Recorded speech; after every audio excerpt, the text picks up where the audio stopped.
Bismillahirrahmanirrahim. Alhamdulillahi alamin. Wassallallahu ala nabi Muhammadin wa ala alihi wa sahbihi wa man tabi'ahu wa tada bihadihi wastanna bi sunnatihi ila yaumiddin. Wa qala Mu'adz, ijlis bina nu'min sa'atan. Berkata Sayyidina Mu'adz, duduklah bersama kita ataupun bersama kami, kita beriman seketika. Maksudnya nazdadu imanan ala imanin. Sebab iman adalah Mu'adz ni satu orang yang beriman. Iman dah ada dalam diri dia. Bila dia kata kita beriman, maknanya kita bertambah. Nazdadu imanan ala imanin. Jadi asar dari Hadrat Mu'adz ni juga menunjukkan bahawa iman boleh bertambah. Maksud nu'min sa'atan ni kita duduk, kita muzakarah tentang iman, muzakarah tentang syurga, neraka. Maka dengan itu akan datang kesegaran, akan datang tajdid, kesegaran pada iman kita. Orang mukmin kan, bila mana mereka dapat bisikan daripada syaitan, innal ladzina taqaw idza massahum ta'ifun minasyaitani tadhakkaru. Sudah dapat wasawis syaitaniyah, bisikan-bisikan buruk daripada syaitan. Ta'ifun ini wasawis syaitaniyah. Tadhakkaru, mereka segera mengingati Allah. Duduk dalam majlis zikrullah. Maka dengan itu, fa'idahum mubsirun, mereka akan memperoleh basirah.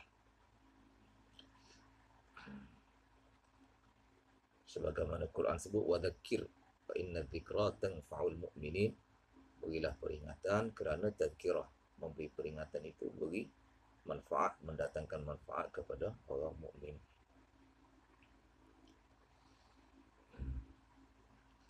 Jadi macam ada istidlal Imam Bukhari sini untuk ziyadatul iman. Ziyadatul iman iaitu iman yang ada pertambahannya. Bila ada mengingati Allah Subhanahu Wa Taala, maka wasawis syaitaniyah tu boleh jadi wasawis aksiyah. Wasawis buruk boleh jadi wasawis aksiyah. Apa makna wasawis aksiyah? Wasawis terbalik. Jadi waswasah yang baik. Syaitan dia bisik supaya manusia ni takut untuk buat kebaikan. Misalnya syaitanu ya'idukumul faqra wa ya'murukum bil fahsya. Syaitan menakutkan kamu, menjanjikan kepada kamu kefakiran. Jangan buat kebajikan, jangan buat derma, sumbangan di jalan Allah, jangan buat belanja di jalan Allah, nanti kefakiran datang kepada kamu. Syaitanu ya'idukumul faqra wa ya'murukum bil fahsya. Dan syaitan suruh manusia buat perkara keji. Bila manusia mengingati Allah Subhanahu, orang mukmin bila mengingati Allah Subhanahu Wa Taala, maka akan bertukar tu bisikan syaitan yang buruk tu jadi satu bisikan yang baik, iaitu bisikan untuk infak di jalan Allah Subhanahu Wa Taala. Misalnya daripada bisikan bimbang kefakiran akan bertukar jadi apa? Harap pada khazanah Allah, harap kepada pemberian Allah Subhanahu Wa Taala.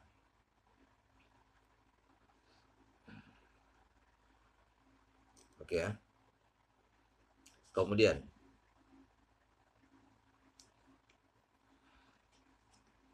wa qala Ibnu Mas'udin, al-yaqinu al-iman kulluh. Yakin itu iman sepenuhnya. Ini asar ni dipetik daripada riwayat At-Tabarani. bisanadin sahih, dengan sanad yang sahih. Lafaznya apa? As-sabru nisful iman. Sabar itu separuh iman. Wal yaqinu al-imanu kulluh. Yakin adalah iman sepenuhnya.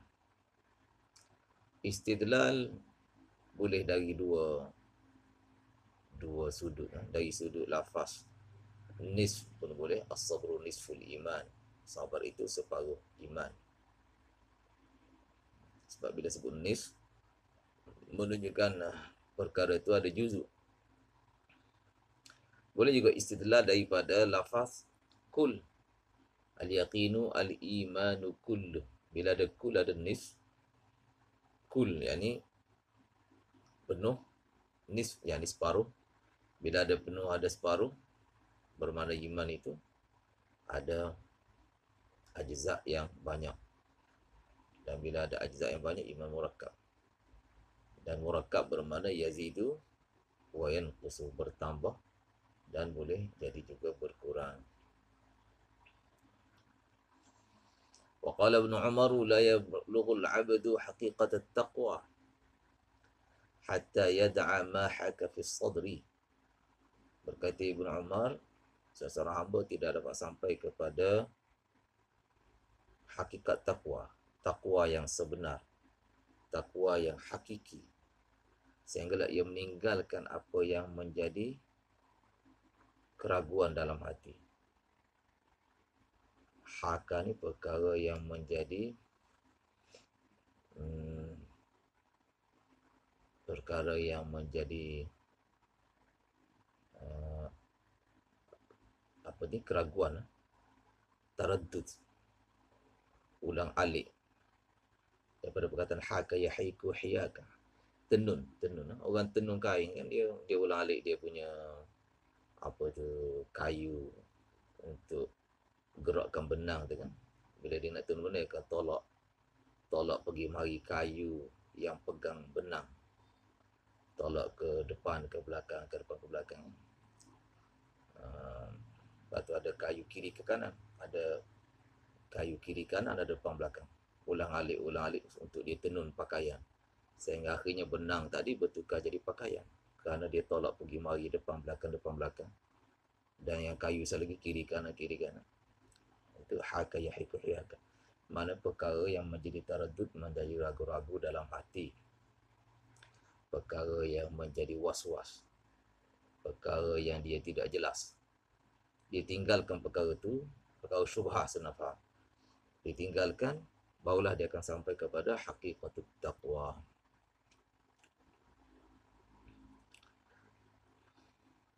Taqwa ada beberapa tahap. Satu, taqwa dengan makna meninggalkan al-kufru wa syirk, meninggalkan kekufuran dan syirik dan nifaq, meninggalkan keraguan di tahap akidah, keraguan dalam perkara akidah. Ini satu tahap takwa. Tahap kedua takwa, meninggalkan bid'ah, perkara yang menyalahi sunnah. Tahap tiga takwa, meninggalkan kabair, meninggalkan dosa besar, mengelak daripada dosa besar. Dan yang keempat, mengelak dari melakukan dosa kecil. Dan yang kelima, tahap takwa ni perkara mubahat, meninggalkan perkara mubahat, yang mana dengan inhimak dalam perkara mubahat itu boleh menyebabkan seseorang terjatuh dalam dosa. Kan perkara itu mubah. Tapi kalau dia buat secara, contoh pakai pakaian, mubah harus. Tapi kalau dia pakai secara yang membazir kan, secara yang israf melampaui batas, maka jadi haram pakaian yang dibuat secara israf, yang dipakai secara israf. Sepatutnya dia boleh pakai pakaian harga RM100 contoh, dia pergi pakai pakaian yang harga RM10,000 contohlah kan, maka israf tu boleh boleh menyebabkan dosa juga, sebab Allah Ta'ala tak suka. Innallaha la yuhibbul musrifin. Jadi takwa tahap kelima ni meninggalkan perkara mubah, yang mana bila bila dilakukan mubah tu secara melampau, secara melebihi batasan, boleh menyebabkan seseorang terjebak di dalam dosa. Ini lima tahap takwa ni. Jadi kesempurnaan takwa ialah apa dia? Bila dia meninggalkan kelima-lima ni. Bukan tahap akidah saja, bukan tahap amalan saja, bahkan tahap perkara mubah sekalipun. Perkara mubah yang mana boleh bertukar menjadi syubhah ataupun bertukar menjadi haram. Perkara ini pun ditinggalkan. Jadi bermakna iman ini bila mana apa tu meninggalkan perkara-perkara yang ditinggalkan itu, namanya lawanan bagi iman kan. Syirik lawanan bagi iman. Apalagi bid'ah, itu perkara yang merupakan oposit, lawanan bagi sunnah. Sunnah apa makna sunnah? Beriman pada Rasul. Itu makna sunnah, akan mengimani apa yang Rasul bawa. Jadi bid'ah tu lawanan bagi satu perkara, salah satu daripada perkara iman. Demikian juga dosa besar, melakukan dosa besar, semua tu lawanan. Bila mana lawanan bagi sesuatu ada darjat yang banyak, demikian juga iman itu ada darjat yang banyak. Sebab lawanan bagi iman ada darjat yang banyak.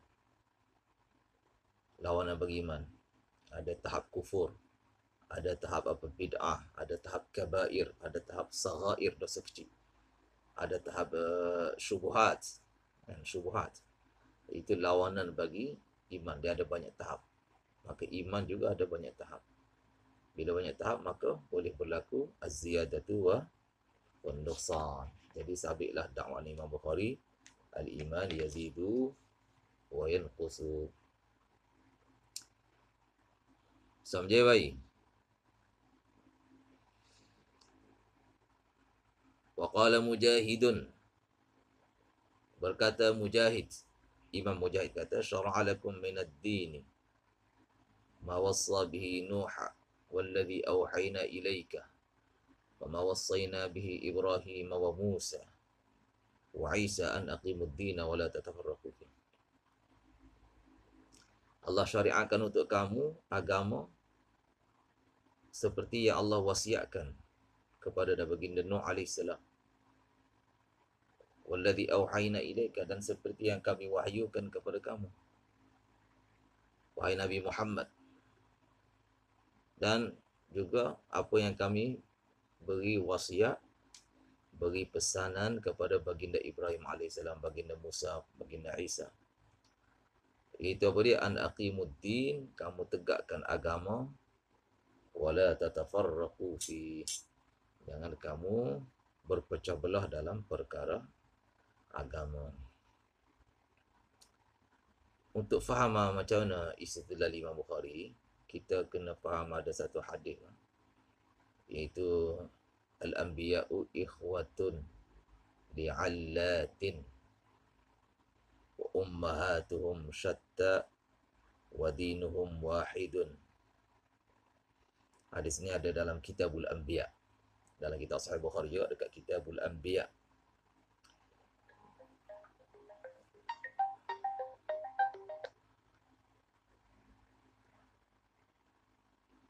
Ada dekat Kitabul Anbiya.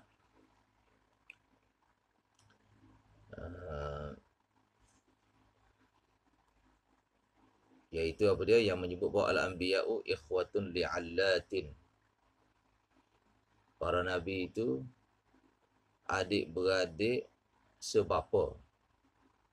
Ummahatuhum syatta, ni bandingan ibu mereka ramai, ummahatuhum syatta, wa dinuhum wahidun, agamanya satu. Maksudnya antara kalangan para nabi, perkara mustarakahnya sama, iaitu masalah tauhid. Ini perkara pokok dalam syariat, perkara mustarakah, perkara yang ada persamaan antara semua nabi. Itu masalah akidah, masalah apa ni, tauhid. Yang kedua masalah risalah. Risalah ni kebenaran para rasul. Yang ketiga ma'ad, kebangkitan selepas mati. Ini tiga perkara ni menjadi seruan semua nabi. Nabi Nuh seru kepada perkara ni, Nabi Ibrahim pun seru, Nabi Musa, Nabi Isa, Rasulullah, baginda Nabi Muhammad sendiri pun seru kepada perkara ni. Apa dia? Tauhid, risalah, ma'ad.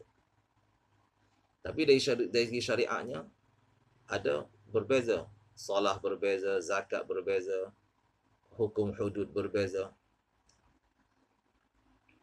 Macam adik-beradik yang sebapa ni. Adik-beradik sebapa, bapanya sama, ibunya banyak, ibunya berbagai. Ikhwatun li'allatin. Bapanya satu, ibunya ramai. Umpamanya gitu. Syariat yang Allah beri kepada para nabi ini seperti adik-beradik sebapa, yang mana ada ibunya ramai. Maksudnya perkara pokoknya sama.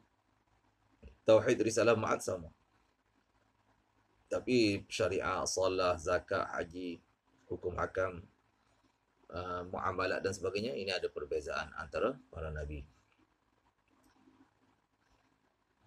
Perbezaan ini menunjukkan bahawa ajza agama ni bukan satu. Ajza agama ada pelbagai. Ini yang Imam Bukhari nak istidlal di sini, bahawa al-iman itu murakkab, yazidu wa yanqus. Dia murakkab sebab dia punya ajza'nya ada berbagai tu. Ada berbagai ajza' dia tu. Boleh faham ah? Okey, semua faham?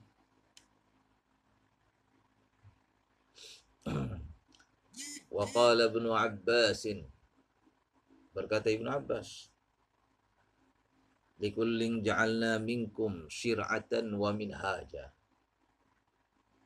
Untuk masing-masing dari kalangan kamu, kami jadikan apa? Syir'atan wa minhaja. Kata Ibnu Abbas, syir'atan tu apa makna syir'atan? Sunnatan. Syir'atan bermakna sunnatan. Minhajan tu bermakna sabilan.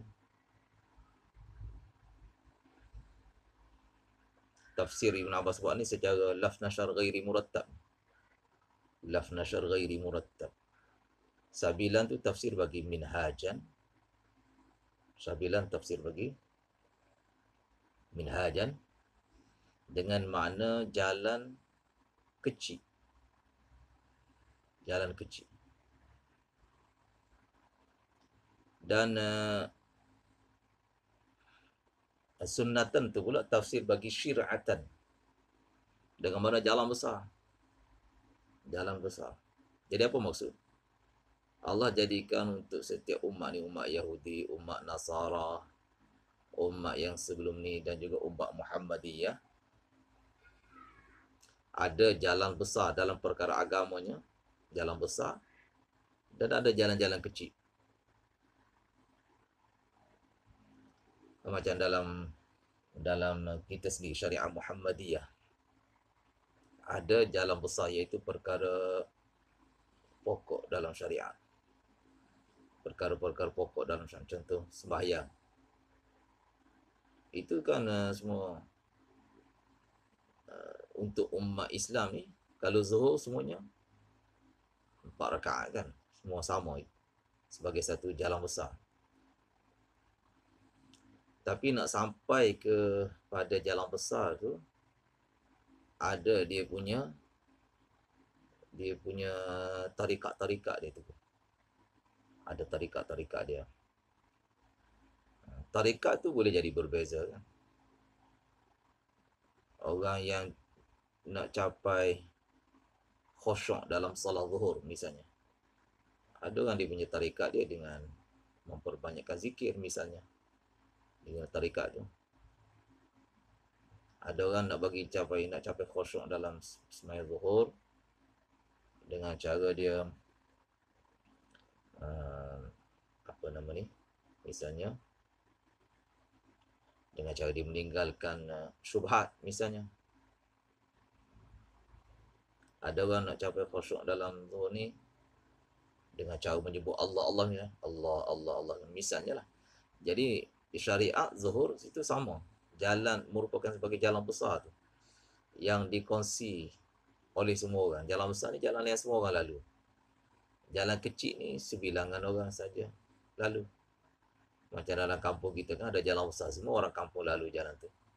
Tapi jalan kecil, lorong yang sampai ke rumah kita, itu kita aja lalu.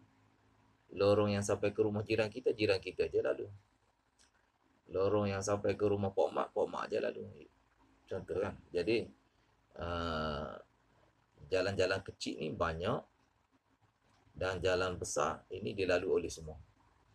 Begitu dalam agama ni ada jalan besar yang semua lalu dan ada jalan-jalan kecil. Menunjukkan agama ni murakkab.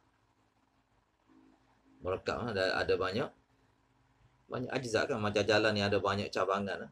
Kalau kita lalu atas lebuh raya, ada banyak ada exit. Ada exit. Exit itu jalan keluar. Lebuh raya satu jalan besar, semua orang lalu. Exit ni tak semua. Yang nak keluar ke mana kan, dia akan hanya yang lalu exit tu yang berkenaan saja, tak semua lalu. Boleh faham? Exit ke entry sama lah kan. Kalau nak masuk, nak keluar daripada lebuh raya, exit. Kalau nak masuk, apa dia? Entry. Betul Ilmi? Kau apa nama dia? Kau nak masuk. Benda sama je kan, istilah je berlainan. Untuk keluar kita kata exit, untuk masuk lebuh raya kita kata apa? Entry. Jadi exit entry ni banyak, lebuh raya satu.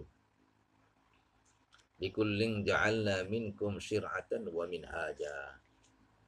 Lagi apa lagi Imam Bukhari datangkan untuk mensabitkan iman ni murakkab.